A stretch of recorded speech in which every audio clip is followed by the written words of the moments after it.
There's no feeling more intense than starting over. If you deleted your homework the day before it was due, as I have, or if you left your wallet at home and you have to go back after spending an hour in the commute. If you won some money at the casino and then put all your winnings on red but it came up black. If you got your best shirt dry cleaned before a wedding and then immediately dropped food on it.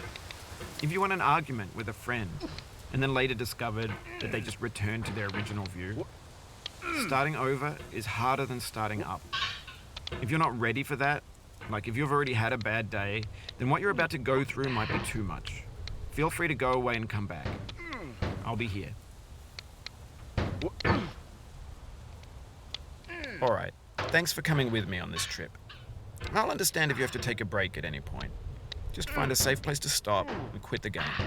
And don't worry, I'll save your progress, always. Even your mistakes.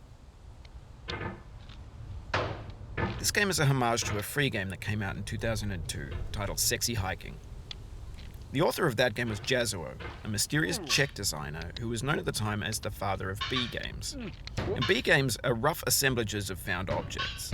Designers slap them together very quickly and freely, and they're often too rough and unfriendly to gain much of a following. They're built more for the joy of building them than as polished products. In a certain way, Sexy Hiking is the perfect embodiment of a B game. It's built almost entirely out of found and recycled parts, and it's one of the most unusual and unfriendly games of its time. In it, your task is simply to drag yourself up a mountain with a hammer. And that act of climbing, in the digital world or in real life, has certain essential properties that give the game its flavor. No amount of forward progress is guaranteed. Some cliffs are too sheer or too slippery. And the player is constantly, unremittingly in danger of falling and losing everything. Anyway, when you start Sexy Hiking, you're standing next to this dead tree that blocks the way to the entire rest of the game. It might take you an hour to get over that tree, and a lot of people never got past it. You prod and you poke at it, exploring the limits of your reach and your strength, trying to find a way up and over. And there's a sense of truth in that lack of compromise. Most obstacles in video game worlds are fake. You can be completely confident in your ability to get through them once you have the correct method or the correct equipment or just by spending enough time. In that sense, every pixelated obstacle in Sexy Hiking is real. The obstacles in Sexy Hiking are unyielding, and that makes the game uniquely frustrating. But I'm not sure Jazuo intended to make a frustrating game.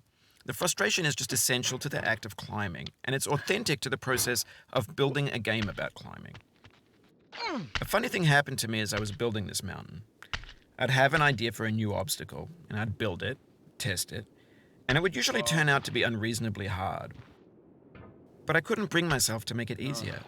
It already felt like my inability to get past the new obstacle was my fault as a player rather than as a builder.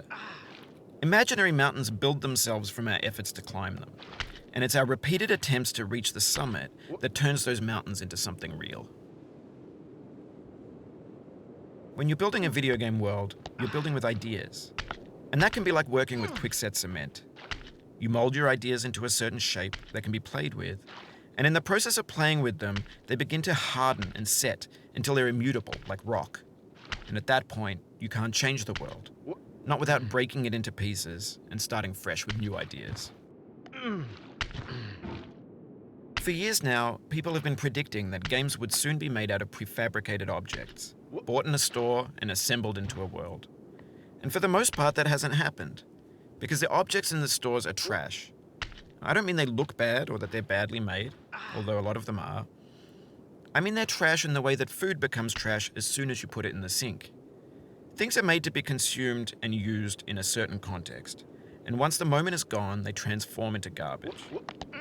In the context of technology, those moments pass by in seconds. Over time, we've poured more and more refuse into this vast digital landfill that we call the internet. It now vastly outnumbers and outweighs the things that are fresh and untainted and unused. When everything around us is cultural trash, trash becomes the new medium, the lingua franca of the digital age. And you can build culture out of trash. But only trash culture. B games, B movies, B music, B philosophy. Maybe this is what digital culture is. A monstrous mountain of trash, the ash heap of creativity's fountain. A landfill with everything we ever thought of in it. Grand, infinite, and unsorted.